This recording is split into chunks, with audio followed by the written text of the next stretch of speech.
Bienvenida, Marcela. Bueno, muchísimas gracias a Noa y al equipo de la alcaldía. Hola, Melissa, ¿cómo estás? Hola, Adolfo también. Adolfo, pues, me contactó para que pues pudiera acompañarlos en este momentico, así que muchísimas gracias, pues tocó hacer todo muy rápido y lo que quiero plantearles a ustedes son unas pequeñas reflexiones alrededor de los temas de transparencia, anticorrupción en un contexto de derechos humanos, porque claramente ese es un enfoque que se viene trabajando en los últimos años de una manera muy tímida, más o menos desde el año 2006, ya se empezó a plantear de que la corrupción no era solamente un tema de que había una gente que abusaba del poder, se quedaba con mucho dinero y se hacía rica, sino que ese abuso de poder implicaba un deterioro no solamente en la institucionalidad, en la confianza, en la legitimidad del Estado, sino además que tiene un golpe nefasto en la garantía de los derechos de las personas.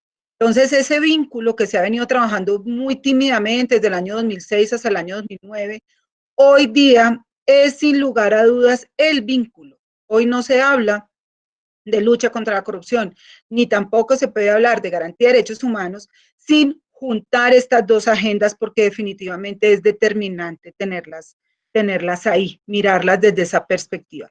Entonces, esa es un poco la reflexión que yo les quiero contar, que ha venido pasando sobre ese tema y con poco desde donde lo podemos ver.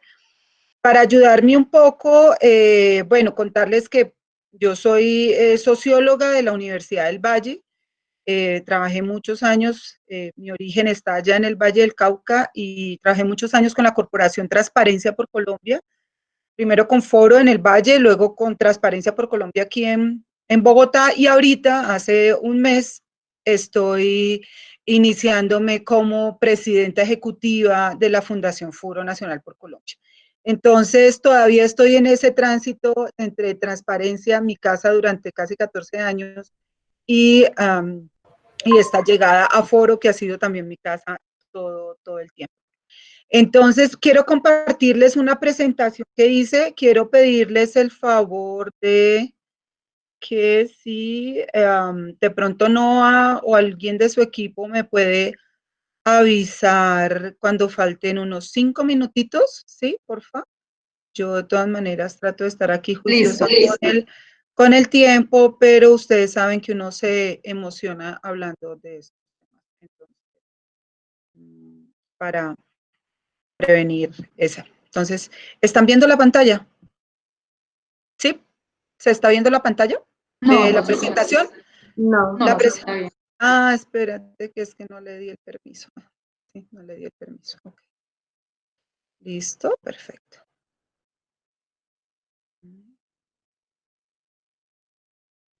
Ahora sí. ¿Sí se está viendo ahora? Sí, Marcela, estamos, pues, sí. Bueno, perfecto, listo, ok. Bueno, el punto de partida básicamente es reconocer de que la corrupción es realmente un fenómeno social y es un problema que nos afecta.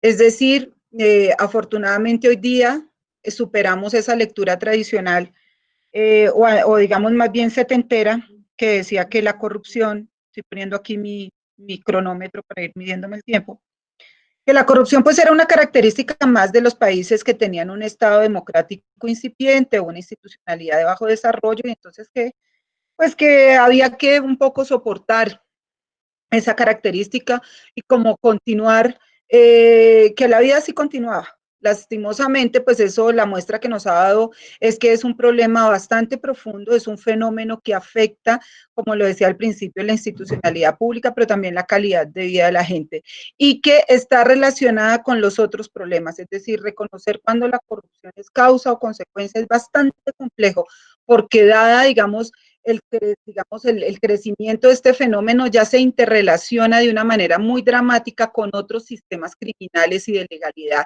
que hacen que definitivamente la gestión del poder público, lo cual es lo más triste para nosotros, sobre todo en países como Colombia, la gestión del poder público encuentre en la corrupción casi que su modo operandi, su forma de actuación. Entonces, de ese tipo de gravedad estamos hablando. Entonces, ¿qué podemos entender por corrupción? Pues aquí les estoy poniendo rápidamente la definición más genérica que se plantea a nivel mundial, que es producto de una propuesta de transparencia internacional, que es el Movimiento Internacional de Lucha contra la Corrupción, que cumple 26 años ya este año. Entonces, ¿qué se plantea? La corrupción, entenderla como un abuso de posición de poder o de confianza que beneficia a un particular y que va en detrimento del interés colectivo. O sea, hay un abuso de una posición de poder o de confianza. Miren ustedes que aquí nos estamos diciendo, hay un abuso de una autoridad pública o hay un abuso de un poder elegido. Hay un abuso de un poder. Y ese poder puede estar tanto en el Estado como estar fuera del Estado. Y hay abuso de ese poder cuando a ese poder, sea estatal o no estatal, le hemos confiado algo y él ha deshonrado esa confianza y ha buscado en ese poder beneficiarse particularmente. Y ese beneficio que ese poder de manera egoísta logra va en detrimento del interés colectivo. Hablar de corrupción entonces implica hoy día no solamente hablar de una corrupción que afecte al Estado y que todos los servidores públicos son corruptos y que todas las autoridades públicas son corruptas, no. Estamos hablando de un fenómeno que se expresa en las diferentes esferas donde se dirimen y se debaten los intereses públicos. Y donde en este nuevo sistema, donde la gestión de lo público no está solamente en manos del Estado, sino que también participan los particulares, los privados, pues entonces la corrupción ya no es solamente un terreno único del sector del Estado. En los que hemos luchado contra la corrupción, había un viejo dicho, se utilizaba mucho el dicho de que para la corrupción era como el tango, para bailar tango se necesitaban dos. Hoy día, y ustedes están en Cali y entenderán mucho mejor esta frase, uno dice, para bailar corrupción, para la corrupción no es solamente como el tango, sino como la rueda casino. Todos conocemos la rueda casino, no es solamente dos, aparecen muchísimas más parejas, muchísimos más actores a bailar esta ronda siniestra de la corrupción. Ahora bien, frente a este tema de la corrupción hay que tener en claro de que la corrupción amerita un análisis jurídico, pero también un análisis sociológico. ¿Qué entendemos por corrupción? Hay un acercamiento de tipo jurídico y hay un acercamiento de tipo sociológico. ¿Qué queremos decir con esto? Como es un fenómeno social, político y cultural, las sociedades han ido avanzando poco a poco en llegar a acuerdos sobre cómo van a tipificar un delito y lo van a considerar corrupción. Eso ustedes saben, no es de la noche a la mañana. Las sociedades lo discuten, lo piensan, lo ven y cuando logran ponerse de acuerdo llegan ahí. En el caso de la corrupción, nosotros tenemos que decir que uno puede encontrar puede clasificar las prácticas corruptas desde una lógica sociológica a partir de lo siguiente. Lo primero es que hay que decir, cuando la sociedad acepta que una determinada práctica es corrupta y la tipifica como delito y la expresa en una institucionalidad, podemos decir que eso es lo que llaman los autores la famosa corrupción negra, es decir, hay una corrupción aceptada por todo el mundo. Y eso se expresa en los reglamentos. Entonces hay delitos penales, está expresado en el Código Contencioso Administrativo, en las fallas contra la función pública, hay unos delitos fiscales, etc. Ahora bien, hay otras prácticas frente a las cuales todavía no están tipificadas como delitos, pero claramente constituyen ese abuso de poder de esa autoridad que va en detrimento del interés colectivo. Y esa es la famosa zona gris, que nosotros decimos, eso está en una zona gris. Ahorita tenemos un gran debate. Tenemos varias organizaciones de la sociedad civil, por ejemplo, exigiéndole al fiscal general de la Nación que se aparte de la investigación relacionada frente al financiamiento ilegal de la campaña del actual presidente a raíz de todas estas investigaciones relacionadas con el famoso Ñeñe. ¿Qué se le está pidiendo al fiscal? Puede allí haber una zona gris. El fiscal, muy cercano al presidente de la República, puede ver obstruida su función de justicia, de investigación, al tener esta relación de cercanía. Entonces, hay unos escenarios de riesgo, hay unos escenarios donde los conflictos de interés y demás, donde todavía no hemos llegado a una tipificación. El delito, por ejemplo, del financiamiento ilegal de campañas en Colombia fue tipificado como delito solo hasta el año 2016. ¿Qué estaba pasando en el 2016? Pues estábamos en pleno escándalo de Odebrecht en América Latina. Es en ese momento cuando la institucionalidad colombiana decide decir, si usted financia irregularmente campañas, no es solamente una falla administrativa que debe estar encargada del Consejo Nacional Electoral, sino que usted está violentando el principio fundamental de la democracia, que es la garantía de elegir y ser elegido, y ustedes saben que el que pone la plata pone las condiciones. En ese momento, por la gravedad de esa conducta, el Estado colombiano lo constituye como un delito. Pero miren ustedes qué pasa hasta el 2016. Entonces, no todas las prácticas corruptas en términos desde un enfoque amplio, sociológico, están tipificadas. Y finalmente, la tercera casillita que ven ustedes ahí, es una casillita muy interesante cuando uno está trabajando estos temas de lucha contra la corrupción, porque uno reconoce que hay prácticas de autoridades públicas, de actores públicos, ciudadanos, entes privados, etcétera, que sin ser corrupción pueden favorecer la ocurrencia de hechos de corrupción. Y ahí entramos con el tema de la transparencia.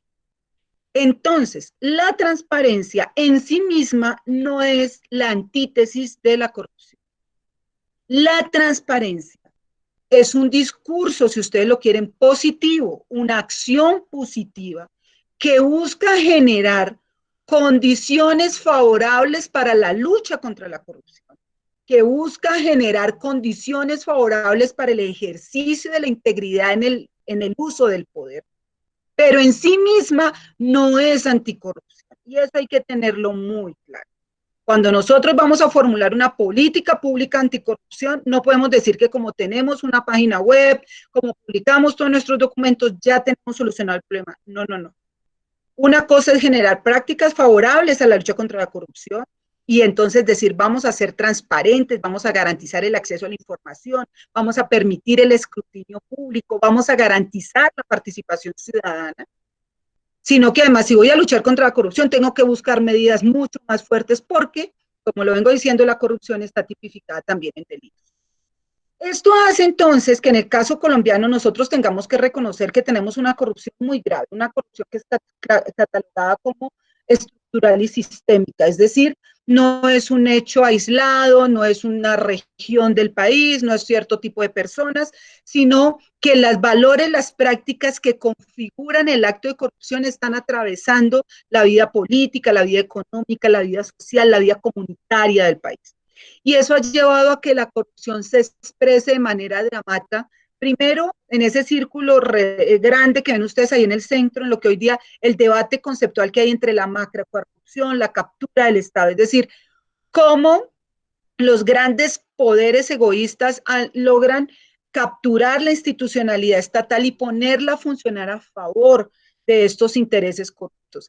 Y que para llegar a ese punto máximo usan la corrupción en la política, es decir, transgreden y desfiguran las reglas para el acceso al poder. Y eso tiene que ver con el financiamiento de la campaña, cómo se configuran los partidos políticos, cómo se arreglan estas negociaciones clientelistas exacerbadas en relación a la burocracia, etcétera. Corrupción que impacta directamente en una línea de continuidad entre la política y la gestión pública, como se hace el elegir gobiernan. Entonces, por eso la corrupción en la gestión pública, estatal, no estatal y ciudadana, la corrupción en la contratación, en el empleo público, en la asignación de beneficios sociales para la gente, lo estamos viviendo ahorita en el contexto de pandemia.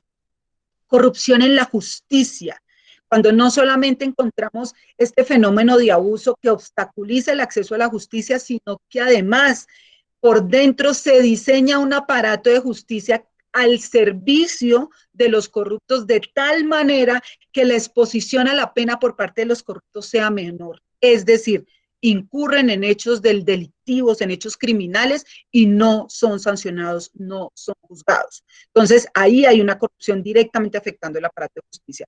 Y obviamente la corrupción en el sector privado, tanto a nivel nacional como a nivel internacional. De esa manera podemos decir que podemos sentir la corrupción en Colombia. Les dejo esta imagen, que es una imagen muy conocida, es la famosa imagen del índice de percepción de corrupción. Todos los años, hace más o menos unos 13 años, Transparencia Internacional saca este resultado. Esto es un índice de percepción que lo responden que lo responden expertos a nivel internacional. Esto es una encuesta de encuestas. Básicamente es mostrarles a ustedes que los países que tienen los colores más rojos, más ocres, son los países donde se considera, los expertos consideraron que la corrupción en ese país es un problema y es un problema grave que afecta el funcionamiento del Estado. Y mientras va bajando ese color rojo, marrón y se va yendo más hacia la naranja y todo, pues significa que sí, aquí hay corrupción, pero no es tan grave. Miremos con esto, es claramente que la corrupción es un fenómeno totalmente globalizado y lo es hoy, y lo fue ayer y lo fue antes. Nosotros los colombianos no somos los más corruptos del mundo, no somos los más corruptos del mundo porque nos descubrieron los españoles, igual si nos hubieran descubierto los vikingos, miren ustedes los otros países, es decir, aquí hay un debate importante sobre cómo se configura este abuso y este manejo del poder de una manera tan dramática y cómo afecta la calidad de vida de los países. Otro dato interesante, Transparencia Internacional también tiene otro instrumento que es una encuesta ya a ciudadanos comunes y corrientes, entonces es decir, a cada uno de nosotros pudieron haber encuestado para esta encuesta, es el Barómetro Global de Corrupción. Aquí traje unos poquitos datos por temas de tiempo, pero además por el interés que ustedes tienen en esta mesa. Claramente, dos impactos súper grandes en la corrupción es lo que les quiero, que tiene la corrupción en nuestros países. Se los quiero mostrar. Por un lado, cómo la corrupción impacta directamente en la credibilidad, en la legitimidad, en la confianza, en el principio constitutivo del Estado social de derecho, que es nuestro Estado y nuestro gobierno. Es decir, dejamos de creer en nuestras autoridades. Y ese es un primer golpe fatal que le da la corrupción a nuestras democracias. Y en segundo lugar, cómo golpea directamente la garantía de los derechos humanos. Miremos estas cifras rápidamente que nos dice el último barómetro que fue en el 2019. El 59% de los colombianos y el 65%, el primer texto que ustedes ven al inicio de la gráfica, plantean de que el gobierno es manejado por unos cuantos intereses que lo único que hacen es velar por sí mismos. Es decir, siento que ese Estado que está allá no me representa, no, esas autoridades públicas no hablan por mí, hablan por ellos. 59% en Colombia, 65% en América Latina. Claramente aquí lo que se está mostrando, y pasen a la siguiente texto, pues hay una gran desconfianza en el gobierno. 91% en Colombia, mucho más alto que el promedio de América Latina, y el promedio de América Latina 77%. Crece la desconfianza en la justicia. Acuérdense, digamos, de lo que hemos planteado de los sistemas de pesos y contrapesos, de los tres poderes públicos, la importancia que tiene la justicia para la garantía de los derechos y para la solvencia de una democracia. 87% de las personas en Colombia desconfían de la justicia y el 70% en América Latina. Y claramente, pues en los últimos, si se le preguntó a la gente, ¿usted cree que la corrupción ha aumentado en los últimos 12 meses? El 59% de colombianos dice sí, de los colombianos entrevistados, y el 53% en América Latina.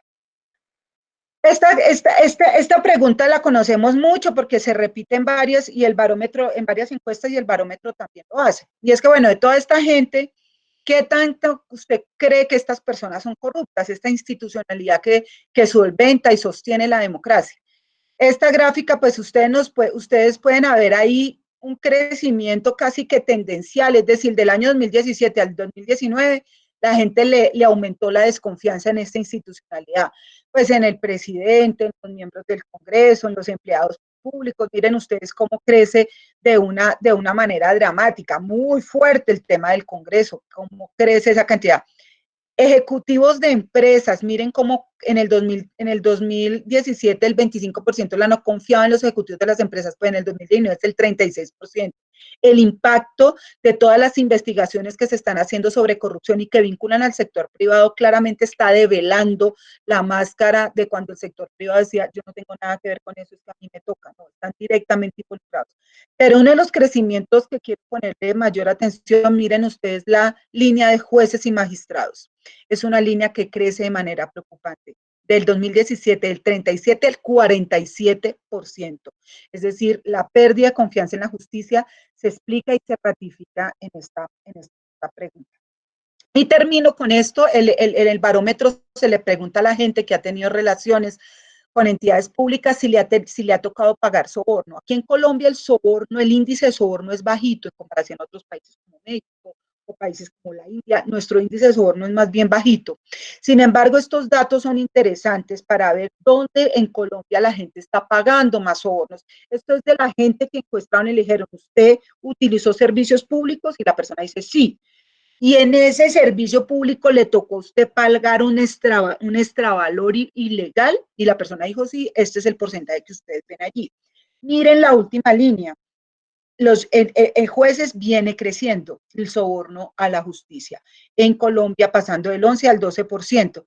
Entonces, estos son temas que un poco nos ayudan como a tomarle la temperatura, si bien a partir de percepciones a tomarle la temperatura a un fenómeno complicado. Bueno, quisiera pasar frente al tema, perdón, me equivoqué, que es una gráfica. Entonces, ese era el primer punto sobre los temas de corrupción que quería como hacer un rápido paseo por lo que significa este fenómeno. Y solamente quiero terminar con algo. Es muy importante para analizar la corrupción, diferenciar qué es corrupción de lo que no es corrupción. Una cosa es la ineficiencia en el manejo de la gestión pública y eso se ataca de una manera. Y otra cosa es la corrupción, o sea, la aplicación de estos delitos. Entonces, cuando vamos a luchar contra la corrupción es muy importante tener eso en claro. Lo digo porque, por ejemplo, ahorita hay un debate sobre las camionetas que está comprando el presidente y demás, que eso es un acto corrupto. Claramente no, hasta el momento no nos han demostrado que es corrupción. Ah, ¿es un gasto ineficiente? Seguramente sí. Ah, ¿es un gasto desconsiderado para este contexto? Seguramente sí. Pero entonces es muy importante tener clara la problemática para poder construir las propuestas que necesitamos avanzar sobre esto. Un segundo, entonces, punto que me parece importante acá resaltar, entonces, es hablar sobre la relación entre derechos humanos y corrupción. Como les digo, si hay una afectación importante de la corrupción es sobre el Estado, sobre la legitimidad, sobre la confianza que nos generan las autoridades públicas y cómo perder la confianza en las autoridades públicas y en la institucionalidad es perder la confianza en el pacto colectivo. Ese es un gran impacto de la corrupción. Segundo gran impacto, la garantía de los derechos humanos, la garantía de la calidad de vida de la gente, el bienestar, la alegría, el disfrute de una vida digna. ¿Y por qué la corrupción tiene todo que ver con la violación de los derechos humanos? Y por eso quiero recordarles rápidamente lo que el sistema interamericano y toda la Convención de Derechos Humanos nos ha planteado y cuáles son las 4 tareas que tiene el Estado colombiano. Y miremos cómo la corrupción es un obstáculo directo al cumplimiento de las 4 tareas que tiene el Estado para garantizar los derechos humanos. Recordemos entonces, ustedes son más expertos que yo en este tema de derechos humanos, pero entonces respondemos esas 4 tareas básicas: respetar, proteger, garantizar y promover. El Estado está obligado a eso y lo acordó y lo suscribió. Y por eso todos los desarrollos de los temas de derechos humanos en Colombia van dirigidos a esto. Entonces, cuando una autoridad pública o un actor investido, de una autoridad pública abusa de su poder, le falla el mandato, deshonra la confianza pública, por principio está dando el primer paso hacia la violación de la garantía de nuestros derechos. Porque si se está sustrayendo dinero, si está robando dinero, si está tomando decisiones para favorecer otros intereses, claramente está desfigurando, está desdibujando la función primordial del Estado, su misión social y en garantía de derechos. Entonces, por eso esto, en términos del ABC, del tema sencillísimo, es no olvidarnos cuáles son las 4 tareas que tiene el Estado para con los derechos humanos. Y entonces, en esta relación entre derechos humanos y corrupción, nosotros podemos ver si ustedes quieren, como 2 lecturas, podemos mirar 2 cosas.